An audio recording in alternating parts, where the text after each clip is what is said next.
Hello students, welcome once again. So let's start with the discussion of effect of electric current. Okay, आपण last लेक्चरला थोडीशी introduction बघितली होती. Electric circuit काय असतं, electric सर्किटमध्ये कुठल्या कुठल्या क्वांटिटीज येतात याचा स्टडी सुरू केलेला होता. ओके, सो आज आपण कंटिन्यू करूया.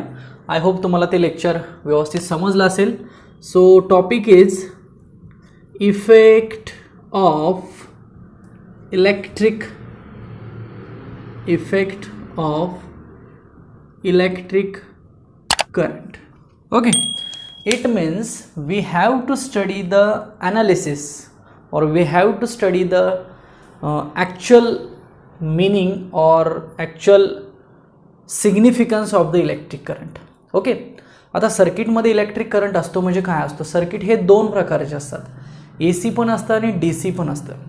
जनरली ज्या ठिकाणी मिनिमम व्होल्टेज असतं त्याला ते DC सर्किट्स असतात आणि आपल्या घरामध्ये जी लाईट येते ती जनरली AC असते. अल्टरनेटिंग करंट आणि डायरेक्ट करंट असे दोन टाईपचे सप्लाय असतात.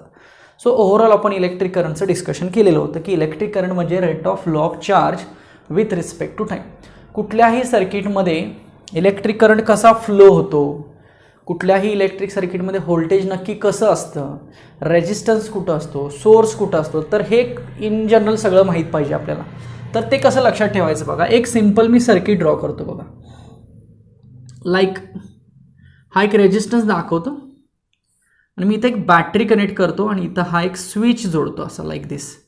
त्या स्विचला नाव मी के देतो, या बॅटरीला नाव मी ई देतो आणि आता या सर्किटमधून करंट आय फ्लो होतो आणि हा समजा रेजिस्टन्स आहे. आता बघा सर्किटमध्ये किती कंपोनंट्स आले बघा. एक मेन बॅटरी आली. ही बॅटरी काय करते, करंट फ्लो करण्यासाठी एक फोर्स अप्लाय करते. सिंपल, म्हणून त्याला EMF म्हटलं जातं, इलेक्ट्रोमोटिव्ह फोर्स. ही जर बॅटरी नसेल तर करंट फ्लो होणार नाही. आणि करंट कुठून फ्लो होतो, कशामधून फ्लो होतो, तर मेटलमधून फ्लो होतो. म्हणजे समजा ही मेटल वायर असेल तर याच्यामधून करंट फ्लो होणार आहे. बट कधी, याला जर EMF अप्लाय केलं तर. आपल्याकडे घरामध्ये पॉवर नसेल, लाईट गेली असं म्हणतो ना, त्याचा अर्थ हा सप्लायच नाही आहे, लाईट फ्लो होणार नाही आहे, म्हणजे करंट फ्लो होणार नाही आहे, आपल्याला लाईटच मिळणार नाही. ओके, सर्किटमध्ये एक रेजिस्टन्स आहे आणि मी इथे एक स्विच आहे. आता मी प्रत्येकाचं फंक्शन सांगतो. इलेक्ट्रिक करंटचं फंक्शन तुम्हाला माहिती आहे, rate of flow of charge with respect to time. Actual करंटचा फ्लो इथे कसा दिसतोय बघा. पॉझिटिव्ह कडून करंट चाललेला आहे असं येऊन इथं कंप्लीट होतो. म्हणजे पॉझिटिव्ह टू निगेटिव्ह ॲक्च्युअल काय करंटची डायरेक्शन दिसते. बट इलेक्ट्रॉनची डायरेक्शन कशी असते, निगेटिव्हकडून पॉझिटिव्हकडं. तर जी इलेक्ट्रॉनची डायरेक्शन असते त्याला अपोजिट डायरेक्शन करंटची घेतली जाते कॅल्क्युलेशन्समध्ये, त्याला कन्व्हेन्शनल करंट म्हणतात. सो तुम्ही दोन गोष्टी लक्षात ठेवा. इलेक्ट्रिक करंट कुठं फ्लो होतो आहे, मी इथं लिहितो हवं तर. इलेक्ट्रिक करंट कुठं फ्लो होतो, पॉझिटिव्हकडून निगेटिव्हकडे. सिम्पल, हे लक्षात ठेवा. इलेक्ट्रॉनचा फ्लो कसा आहे, what is flow of electron, निगेटिव्हकडून पॉझिटिव्हकडं. कारण इलेक्ट्रॉनवरती चार्ज कुठला असतो, निगेटिव्ह असतो. म्हणून काय सांगायचं की निगेटिव्ह इलेक्ट्रॉन हा पॉझिटिव्ह बॅटरीच्या पॉझिटिव्हकडे अट्रॅक्ट व्हायला बघेल. म्हणजे इलेक्ट्रॉनचा फ्लो कसा सांगायचा, निगेटिव्ह टू पॉझिटिव्ह. हा फारसा कुठं येत नाही, कॅल्क्युलेशनसाठी हे महत्त्वाचं आहे बघा. इलेक्ट्रिक करंट कुठनं फ्लो होतो, पॉझिटिव्हकडून निगेटिव्हकडं. नेक्स्ट मला सांगा, हे EMF आहे. तर EMFला जे मोठं टर्मिनल आहे ते प्लस असतं आणि जे छोटं आहे ते मायनस असतं. म्हणजे EMFला प्लस मायनस टर्मिनल्स आले. ओके, हा EMF या करंटला फोर्स देतोय एक प्रकारचा आणि हा करंट मग फ्लो व्हायला लागतोय. आता हा रेजिस्टन्स ह्या करंटला काय करेल, अपोजिशन करेल. हा जर रेजिस्टन्स सर्किटमध्ये नसेल तर करंट डायरेक्ट असा फास्ट जाईल बघा. आणि हे सर्किटमध्ये आपण म्हणूया की हे सर्किटमध्ये नाही पाहिजे. असं जर झालं तर ते सर्किट शॉर्ट सर्किट होतं असं आपण म्हणतो. शॉर्ट सर्किट ऐकलंय तुम्ही. शॉर्ट सर्किट कधी होतं, जर हा रेजिस्टन्स नसेल, म्हणजे फक्त अशी वायर असेल तर फास्ट एकदम करंट जाणार आहे. सो हे सर्किटला मान्य नाही आहे, त्यामुळे ते शॉर्ट होतं. म्हणून घरामध्ये सुद्धा आपल्याकडे बघा हे असं असतं का, तर याच्यामध्ये एक प्लस आहे, हे मायनस आहे, हे प्लस आहे, मायनस आहे, हे अर्थिंग आहे. जे प्लस आहे त्याला लाईव्ह म्हणतात आणि जे मायनस आहे त्याला न्यूट्रल म्हणतात. तर लाईव्ह आणि न्यूट्रल कधीही टच झाले नाही पाहिजेत. दोघांच्या मध्ये एक प्रकारचा काय आला पाहिजे, रेजिस्टन्स आला पाहिजे. मग हा रेजिस्टन्स असाच असतो का नेहमी, तर नाही. आपल्या घरामधलं जर हे एक्झाम्पल घेतलं तर ह्या रेजिस्टन्सच्या ठिकाणी एखादा बल्ब सुद्धा असू शकतो बघा, लाईक दिस असा. म्हणजे हे सर्किट एखादा असंही असू शकतं, कारण हा बल्ब म्हणजे एक प्रकारचा काय आहे, रेजिस्टन्स आहे. त्या ठिकाणी इलेक्ट्रिक आयर्न असू शकते, इस्त्री असू शकते, इलेक्ट्रिक हीटर असू शकतो, इलेक्ट्रिक कुकर असू शकतो किंवा एखादी ट्यूबलाईट असू शकते. डिपेंड आहे की तुम्ही घरामध्ये कुठलं इन्स्ट्रुमेंट या ठिकाणी वापरताय त्याच्यावरती. म्हणजे घरामध्ये जे ॲप्लियन्सेस आपण म्हणतो किंवा जे इन्स्ट्रुमेंट आहे ते म्हणतो that is nothing but one type of resistance. फक्त मी मगाशी सिम्बॉलिकली ड्रॉ केलं, आता मी डायरेक्ट तिथं बल्ब आहे असं तुम्हाला सांगितलं. सो बल्ब म्हणजे काय झाला, इलेक्ट्रिक रेजिस्टन्स झाला. बघा करंट येईल, बल्बमधनं करंट फ्लो होईल, करंट निघून जाईल, बल्ब त्याचं काम करेल, ग्लो व्हायचं काम करेल ना, सिम्पल. सो इथं जे ॲप्लियन्स आहे त्याच्यामधनं कोण जाणं अपेक्षित आहे, करंट गेला तरच ते ॲप्लिकेशन त्याचं काम करणार आहे, म्हणजे ते इन्स्ट्रुमेंट त्याचं काम करणार आहे. मग बल्ब असेल तर तो लाईट देईल, electric energy is converted into light energy. Simple. So अशा पद्धतीने एक सर्किट असतं, हे लक्षात ठेवा. आता फंक्शन्स कळले तुम्हाला, करंटचा कळलं, EMF कळलं, रेजिस्टन्स कळलं. आता की म्हणजे काय, की म्हणजे स्विच आहे. व्हॉट इज मीन बाय की, मी याला की म्हणलेलं आहे, इट इज लाईक स्विच. तर स्विच एक छोटीशी गंमत सांगतो तुम्हाला. मला सांगा, आपण विंडो म्हणजे खिडकी असते आपल्या घराला, तर खिडकी जर आपण अशी ओपन केली तर काय होतं, वारं यायला चालू होतं. आणि खिडकी जर अशी बंद केली तर वारं बंद होतं. सिम्पल. लक्षात येते. प्रॅक्टिकल केस सांगतो मी विंडोची. त्याच्याबरोबर अपोजिट केस घ्यायची सर्किटसाठी. म्हणजे सर्किटमध्ये की काय असू शकते, एकतर क्लोज असू शकते आणि एकतर की काय असू शकते, ओपन असू शकते. मग जेव्हा सर्किटमध्ये की क्लोज आहे ना, तेव्हा करंट काय होणार आहे, फ्लो होणार आहे. आणि जर ओपन असेल तर करंट फ्लो होणार नाही. बघा लक्षात येते का, जेव्हा सर्किटमध्ये की ओपन असते तेव्हा करंट फ्लो होत नाही.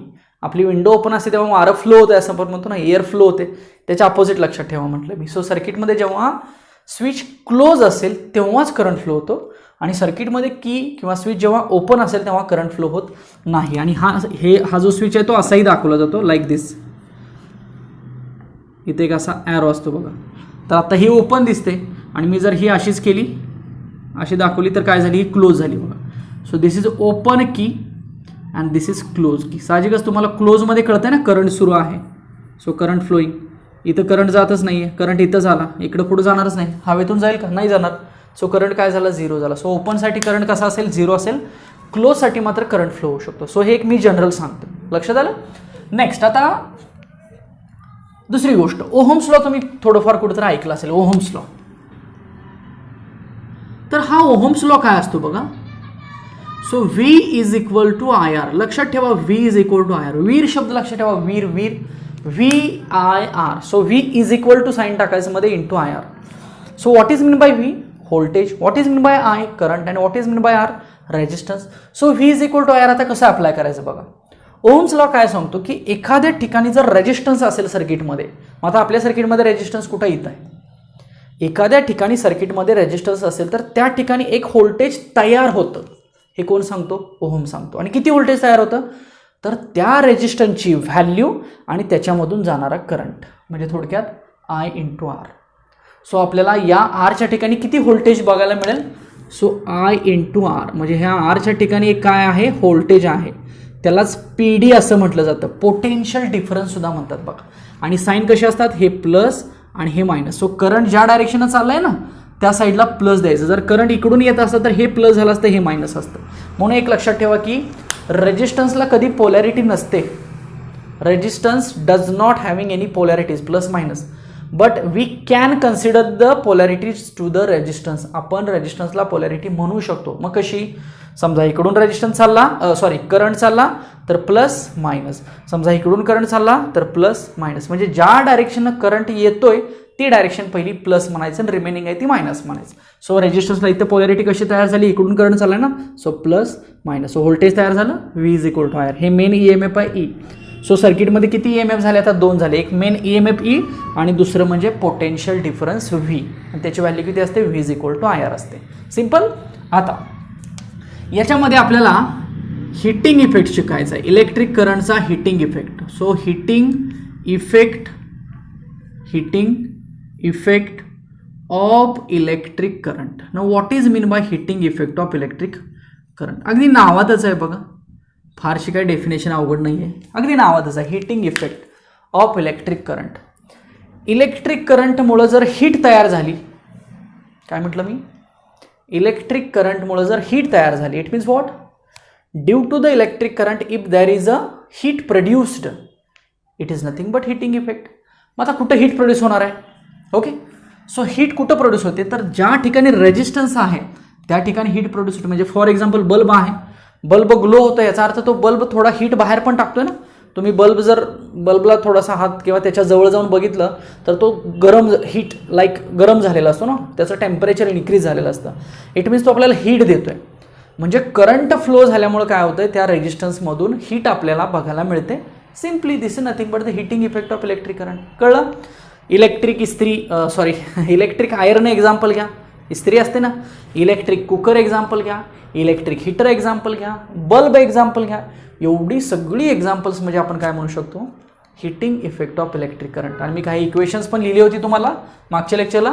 हीट म्हणजे एनर्जी आहे ना, so energy is equal to काय असतं, किंवा पॉवर इज इक्वल टू आपण लिहिलं होतं बघा. पॉवर आणि एनर्जीचा फॉर्म्युला लिहिलेला बघा. Power into time is equal to energy असं लिहिलं होतं ना, किंवा असं लिहितो मी.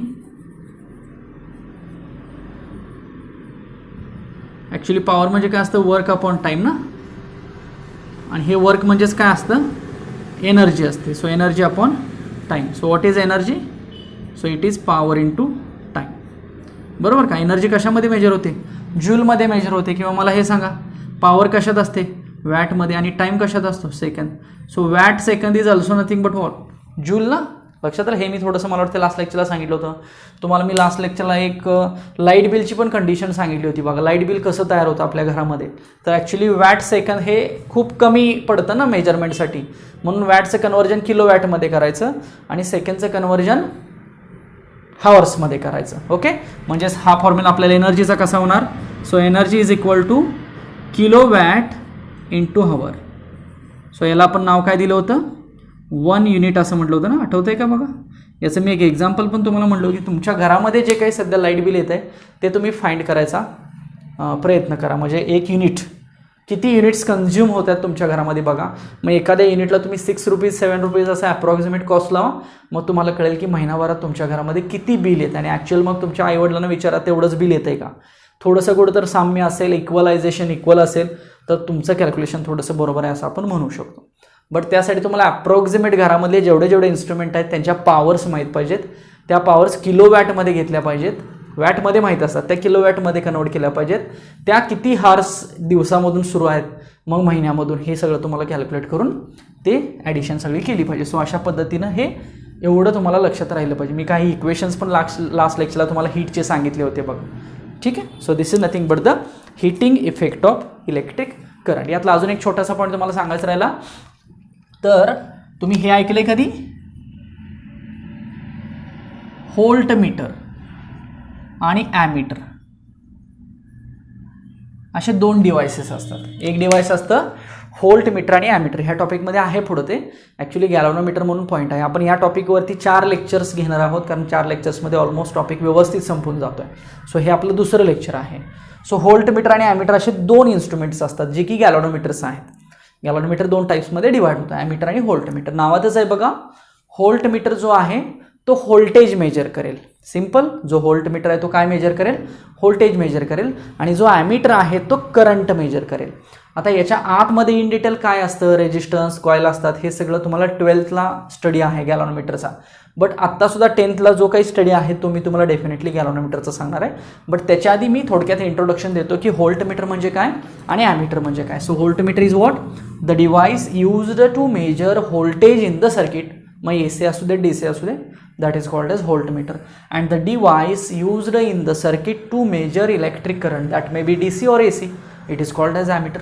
फक्त एक गोष्ट लक्षात ठेवायची की व्होल्ट मीटर सर्किटमध्ये क्रॉसमध्ये लावलं जातं, किंवा त्यालाच पॅरलली म्हणूया आपण. क्रॉसचा अर्थ काय, पॅरलल, सिंपल. आणि जे ॲमीटर आहे ना ते सर्किटमध्ये सिरीजमध्ये लावलं जातं, एवढं लक्षात असू द्या. ह्याला पण रिझन आहे. ओके, मग आता ॲमीटर आणि व्होल्ट मीटर कसं लावायचं असतं बघा. आता समजा हा रेजिस्टन्स आहे, आपल्याला ह्या रेजिस्टन्समधून जाणारा करंट मेजर करायचा आहे. मग आपण करंट मेजर करायचं आहे म्हटल्यावर कुठलं डिव्हाइस यूज करतो, तर ॲमीटर यूज करतो.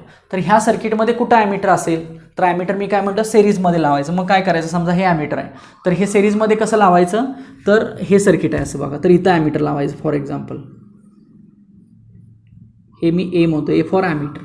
याचा अर्थ काय झाला, हा करंट असा आला, ह्या बल्बमधून फ्लो झाला आणि तो करंट या ॲमीटरमधून इकडं बाहेर पडला.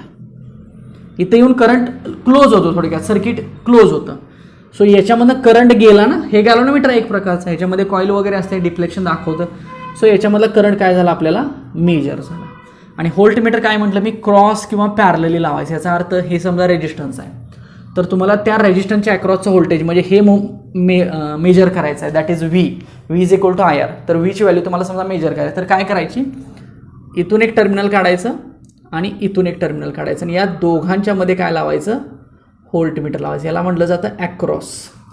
बघा प्लस मायनस मी मागाशी लिहिताना पण व्ही प्लस मायनस असं लिहिलं ना, सेम तसं लावताना पण आता मी हे व्ही प्लस मायनस असं लावलं बघा. सो ह्या एक दोन गोष्टी लक्षात असू द्या की तुमच्या करंट मेजरमेंटसाठी ॲमीटर वापरलं जातं आणि व्होल्टेज मेजरमेंटसाठी व्होल्टमीटर वापरलं जातं. ॲमीटर हे सर्किटमध्ये सेरीजमध्ये जोडतात आणि व्होल्टमीटर हे सर्किटमध्ये पॅरललमध्ये जोडतात. आणि सेरीजमध्ये जोडल्यानंतर करंटची व्हॅल्यू मेजर होते आणि पॅरलली जोडल्यानंतर व्होल्टमीटरची व्हॅल्यू मेजर होते. कारण व्होल्टेज डेव्हलप झाले ह्या रेजिस्टन्सच्या अक्रॉस. रेजिस्टन्स कोण आहे, सध्या बल्ब दिसतोय तो, लाईक सिम्बॉलिकल रेजिस्टन्स पण असू शकतो, एखादं दुसरं कुठलं तरी इन्स्ट्रुमेंट असू शकतं. बट त्याच्या अक्रॉसचं व्होल्टेज आपल्याला कसं मेजर करता येईल, व्होल्टमीटर यूज करून. So voltmeter is connected in parallel combination and the ammeter is connected in series form with the particular resistance. बघा जेवढं बोर्डवरती मी लिहिलेलं आहे तेवढं सगळं समजलं का. तर हा सुद्धा एक थोडक्यात हिटिंग इफेक्ट ऑफ इलेक्ट्रिक करंटचाच पार्ट आहे.